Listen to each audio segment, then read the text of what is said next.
Hello again, everybody. Zach Attack is here with my TNA Impact Wrestling review for this Thursday, June the 19th, 2014. Of course, the aftermath of Slammiversary taking place from Bethlehem, Pennsylvania. The crowd was decent tonight, and as you see by the subtitle, a lot of shit went down tonight on Impact. We crowned a new World Heavyweight Champion tonight. Why him? Why that guy on the subtitle? I'll give you my opinions on him being the world champion.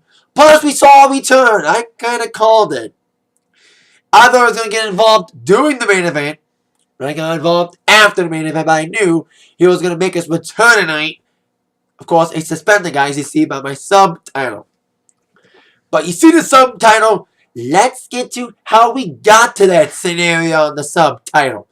We would begin tonight's okay Impact, a little craziness, even though my only quip was that we had 4 matches tonight, and they involved 2 same titles being defended twice. Of course, we were involved the TNA World title and the tag titles. The first of the 2 World Heavyweight title matches would come out first, as MVP would come out saying that his plan didn't work out to make it a fair fight. He tried to abide by the board of directors because Dixie had them sicked on MVP for his abuse of power and all that shit. And he's like, well, I wanted a fair fight. I made Lashley and Kenny and also Aries and Joe fight their way to being a triple threat match since I got injured. And Eric Young still won. And he's like, I'm sick of playing fair. No more Mr. Nice Guy. And whatever. And because it's like, we're trying to make it fair, but there was some conundrum going on, some shenanigans he believes. So it's like, well, EY, we want a match tonight. So EY came out and said, hey, MVP, I want to kick your ass now, but MVP's like, oh, I'm injured. Have a pick on someone else who's actually active. So I take on a guy that you didn't fight on Sunday at the pay-per-view, Kenny King. In a title match, right here and now, calling out Earl Hebner to make this match happen. So it's not a hair match. I have long hair. So that's our first match, and the first, like I said, of 2. Yes, there was 2 TNA title defenses. We would have Eric Young defending against Kenny King first. But of course, if MVP's clique getting involved, well, maybe getting involved, Eric Young was kind of odd man out because he knew MVP's clique were going to be all over him. So the backup came for AY, which were the Wolves, Joe and Aries. So now came out, they're trying to make things even, especially when MVP and Lashley were trying to get involved. So them set aside with Eric Young's little backup involved. Of course, Kenny King kind of benefited from that distraction by kind of getting an advantage a little later on, trying to go for his big power moves and big fly moves and all that stuff. And very good action from Kenny King. Kenny King looked very good against Aries this past Sunday. I did watch the pay-per-view. My reviews on here, I don't watch TNA pay-per-views often because I don't want to pay for them, and streaming is a bitch. But my friend ordered it, and I actually it was okay entertaining for being a TNA pay-per-view after all. And once again, like the match against A-Dub on Sunday, Kenny King looked very good against the World Champ. He was looking good. Eric Young got the surprise roll-up. 1-2-3 victory out of nowhere. EY retains the TNA World Championship for this match as he countered the Warrior Flush move with the small package roll-up. But that wasn't the end of the story. And of course, the end of EY's night. MVP being accused of abuse of power and going on a power trip. I think he went on a power trip tonight. Following the matchup, he slapped the timekeeper. He just thinks everyone's up against him, that everyone's screwing against him, because he thought EY and AW was trying to be in cahoots to kind of screw with MVP, but it's the other way around. So after the referee got slapped around, actually the timekeeper got slapped around, then the referee got slapped around as Earl Hebner came out. MVP's like, you were required to count 1, 2, 3 for Mr. King. No, you counted 1, 2, 3 on Mr. King getting pinned by EY. So, you want to call the shots? Call it McDonald's. You're fired. And then Brian Hebner came out because he's been kind of getting in the line of, receiving the line of fire as well from MVP in his clique. And he's like, you get involved, Brian, you get fired too. So, and of course, the power trip continued as MVP said, hey, no more Mr. Nice Guy. I'm not playing fair. You want me to play fair? Fuck that. I'm not playing fair no more. You think I'm abusing my power? I'm going to abuse it tonight. Evil, you'll defend your title again tonight. Against Bobby Lashley. And he's like, oh yeah. For all the guys who helped you out, or try to help you out, they won't help you out this time. They're being thrown out of the building. No one's allowed in this building besides me, Kenny King, MVP, Lashley, and the referee, and the commentators. And he's like, oh yeah, speaking of the guys that try to help, they're getting punished. So the Wolves want to get in a fight. Well, they're going to get in a fight. They're going to defend their tag team titles right now against the two other guys that helped out, or try to help out, Aries and Joe. And make sure that everybody complies to fight instead of hugging it out, as MVP said. I'm going to send another team in there. I thought, okay, maybe a heel team. Like maybe the Bowmans. Or even maybe Bram and Magnus. But it was another face team. Willow and Abyss were in this triple threat match for the tag team titles. I think it was MVP's way of divide and conquer. Make all of his enemies fight each other. And it was actually one of the best acting matches in Impact I've actually seen around. Some very good action. I've been criticizing the tag team division. And these are great new tag teams. I think Aries and Joe, and also Willow and Abyss, even though they look like makeshift tag teams for this one match, both these teams could really do well as a full permanent tag team each. Joe and Aries have some great double team moves, great tag team matches from all three of these guys. There were some cool spots in this matchup, including probably my favorite was all the remaining guys were on the floor, and then Hardy / Willow flew up the top backwards. That was a cool little spot there. So great double team moves from all the teams. Like Abyss and Hardy worked very well together. I think if they really put their minds into it and really go for it, go for the tag team division permanently, they could really go for a good one as a tag team and be champs. Same with Aries and Joe, two guys who need direction right now. You know, since they can't get a title picture as of right now, maybe tag team title picture could be a good picture for them. You know, like I said, the tag team division needs more good tag teams. Yes, we have the Von Erichs, but Von Erichs are young. They're a young team. They need veteran teams to kind of help them out. That's why I think it's going to be cool to have all these veterans as tag teams with Willow and Abyss and Aries and Joe. Veteran tag teams who could really gel well with the great young tag team, like exampling gelling with the Wolves. And the Wolves looked very well. They looked good against both these great teams. There was this great action, great spot, especially the last 5 minutes. Just this spot after high spot, especially culminating with Hardy's big move. And then, of course, the double team move from the Wolves. And like I said, all the teams looked very well. And with the double team move on Willow, of all people. Wow, Willow's getting pinned cleanly by a lot of people. He's letting people get over him. Like he let Magnus get over him on Sunday. And now he let the Wolves get over him with the 1-2-3 victory following the double team. Like I said, very great matchup between these 6 tag teams. Shows great potential in the tag team division if one person doesn't fuck it up like he's fucked up the entire company. That is, of course, I'm referring to Dixie Carter. But, of course, MVP still on his power trip wasn't satisfied with the Wolves getting only one defense. He's like, okay, like I said, we had 2 title defenses from Eric Young. And he's like, it's only fair that the Wolves would defend against another team. Get another title defense since A-Rod's got to defend twice. So we would see the Wolves defend the titles twice as well. And they get thrown out like everybody else. Because no one was allowed in the building for the main event. But like I said, one person, I've been saying about TNA for months. I love TNA. I love the great people. But I've been saying it for weeks that I compare TNA to the Detroit Lions. A lot of great talent. A lot of great people looking for him, but bad business. Bad people wanting it. Fuck it up by making bad mistakes. Dixie Carter fucks TNA up.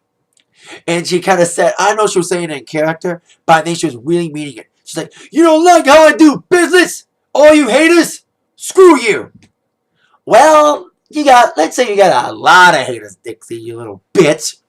I know you don't care about what I know you don't care about what we think. But at least even though I'm making fun of you, and you deserve it, there's all those boos tonight, she got as loud as a Roode as Vicky Guerrero. I'll give credit for one thing. Dixie Carter, despite all the stupid decisions you made lately, at least you're making a great decision by maybe bringing back the 6 signs. We've seen signs for weeks.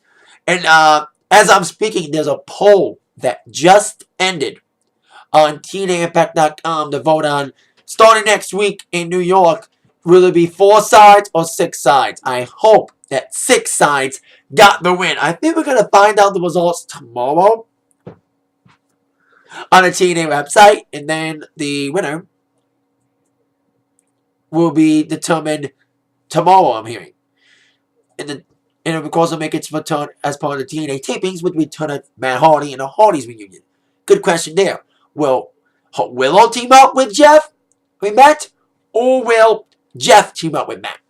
Who knows? So like I said, this segment involved Dixie and Tommy Dreamer. It's kind of a storyline playing off a real-life situation. Tommy Dreamer owns an independent wrestling company called House of Hardcore and an event, and he wanted some TNA talent. So TNA gave him permission to use TNA talent, specifically Bully Ray. But the last minute, TNA pulled out and fucked Tommy Dreamer and also the fans of the House of Hardcore over by pulling Bully Ray out last minute. Behind the scenes, there was great business between them, but when it comes to this, it was kind of a work issue with Tommy Dreamer. But at least Tommy Dreamer was telling the truth, saying that, Dixie, you're ruining this company. I have to sit back every week and start seeing the crap on TV. All this bullshit about being a Dixie Carter show. Now it's the MVP show, as we see. You know, about the power trip of the egomaniacal maniacs, power bosses taking over the show and making it all about them, now about the wrestlers. That's why I've been calling TNA also TNF. Totally not fun. Because of all the politics that are going on and off screen. And then he said that Simon Vs. was a great pay-per-view, and I heard that Tommy Dreamer actually works as an agent for TNA. So he talked behind Dixie, and the social media kind of blew up. He said, I'm a fan. And I saw you as a fan cheering on the Von Erich, specifically when Kevin Von Erich came out after the match and he delivered the claw. I want to be a fan again, Dixie. Not being his egomaniacal boss. It's not Dixie wrestling. It's Impact Wrestling. Even though, like I said, it was a work shoot, there was some truth to it. TNA, there's some great people working for Dixie. But Dixie fucks them all by making all these stupid decisions. One of them is the subtitle. Why him as champion? Get more into that later. Anyway, it appeared that Dixie kind of was going to see the light and hug Tommy Dreamer and agree with what he said. But as they hugged, I knew this was coming. No, bro! And then EC3 came out to beat the crap out of Dreamer. And no one was there to help him. No one was thrown out yet. Bully Ray wasn't there, selling his injuries from the screw job that was the Texas Death Match. Not as violent as I thought it was going to be if you haven't or seen my review of Slammiversary. So Dixie got the last word on Mr. Dreamer in this little scenario. And like I said, even though it was a work shoot, there was some truth to it, especially Dixie getting heat. And I've probably seen the most heat on anybody. I haven't seen this much heat since Vicky Guerrero. And at least, like I said, Dreamer being a work shoot, there was some truth to it about Dixie being a bitch and ruining things and making some dumb business decisions. So there you go. Now on to our second tag team title defense of the evening. After defending it in a triple threat match, MVP's like, wait a minute, I forgot a team. I didn't insert him to make it a fatal 4-way. But I'm giving him a one-on-one tag match. Bram and Magnus to take on the Wolves now for the tag team titles. Now, Bram and Magnus, the relationship, I think these two guys could gel too. Like I said, we need a lot of new tag teams in the tag team division. And we got probably some makeshift tag teams that turn permanent, like Abyss and Willow, and Aries and Joe, and then, of course, Magnus and Bram. Now, that's a whole different tag team altogether. It's a veteran teaming up with a newbie. So, the newbie, Bram, could really gel well and could really learn teaming up in matches with Magnus, not just signing with him as a sidekick character. And Bram looked okay in this matchup. You know, still got a long way to go. So a lot of potential in him. But he and Magnus were having the waves with the Wolves by buying the rules, not breaking them like they have been recently. But then as the Wolves came flying back with their big high-flying maneuvers and really looking good, of course, Magnus and Bram knew they couldn't beat them by themselves legally. So what did they do? As the Wolves were looking good, getting some big double team moves, a big flying drop kick, Magnus grabbed the chair, threw it in the face of one of the Wolves, causing disqualification. And as these two guys, Bram and Magnus, were hitting both Davey and Eddie with the steel chairs, even put the steel chair around Eddie's neck, trying to smash his neck in with the chair. Here comes Abyss and Willow, still not done with their issues with Bram and Magnus. But Bram and Magnus ran out of dodge and avoided getting beat up in the ring, that was. Despite wanting, Bram and Magnus did get theirs, as Abyss and Willow attacked them backstage during a segment when Bram and Magnus said they were there to beat up the Wolves, and we got paid for it. Once they showed the money, here comes Abyss and Willow. These two ain't done by a long shot. I smell a tag team match between these two next week. Speaking of possible tag team matches for next week, we would see Gail Kim coming out to introduce, well, did I say, welcome back, Tyrell. Now, Tyrell, of course, for those of you who forgot, she was a knockout referee. It was kind of weird to see Gail Kim introduce Taryn, because when Taryn first debuted in TNA as a referee, she had issues with Gail.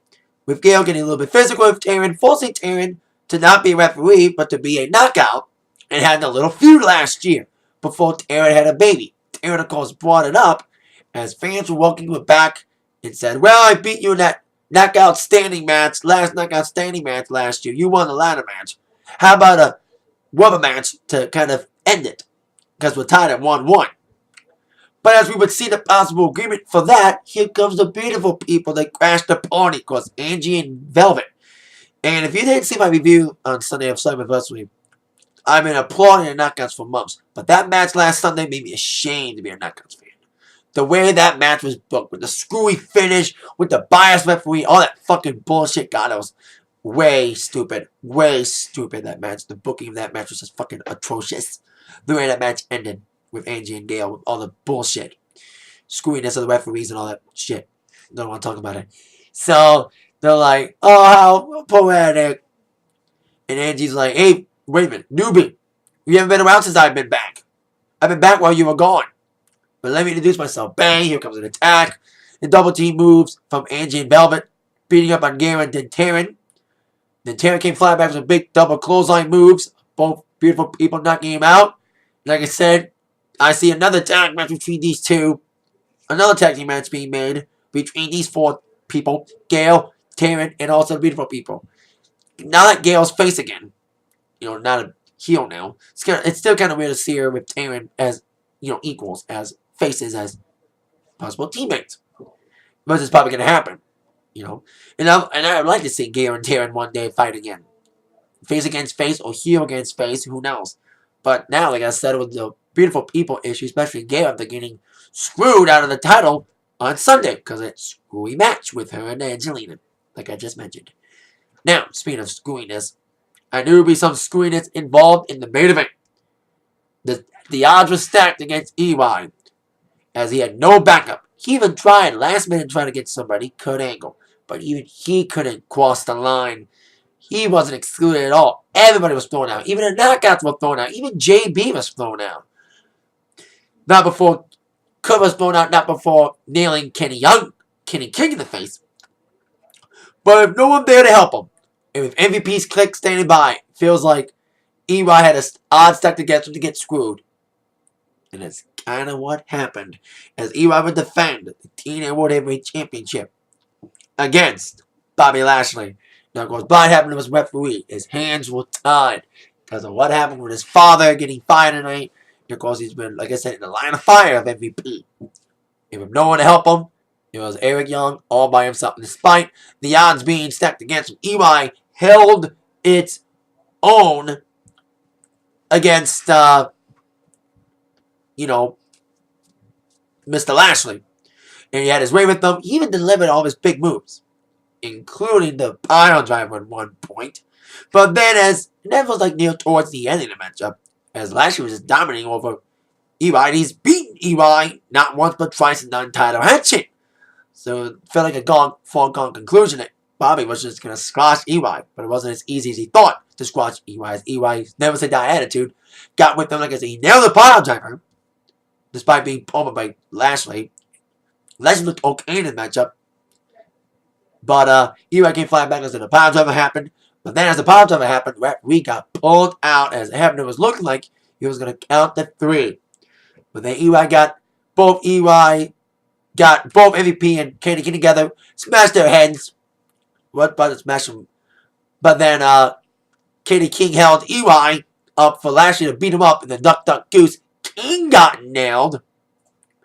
And then EY went for a DDT, and then after the double team miss, EY was going up for the elbow after the DDT miss, and then Lashley ducked out of that, and then with too much distractions, nailed the spear in the 1, 2, and with hesitation from Hebner, 3.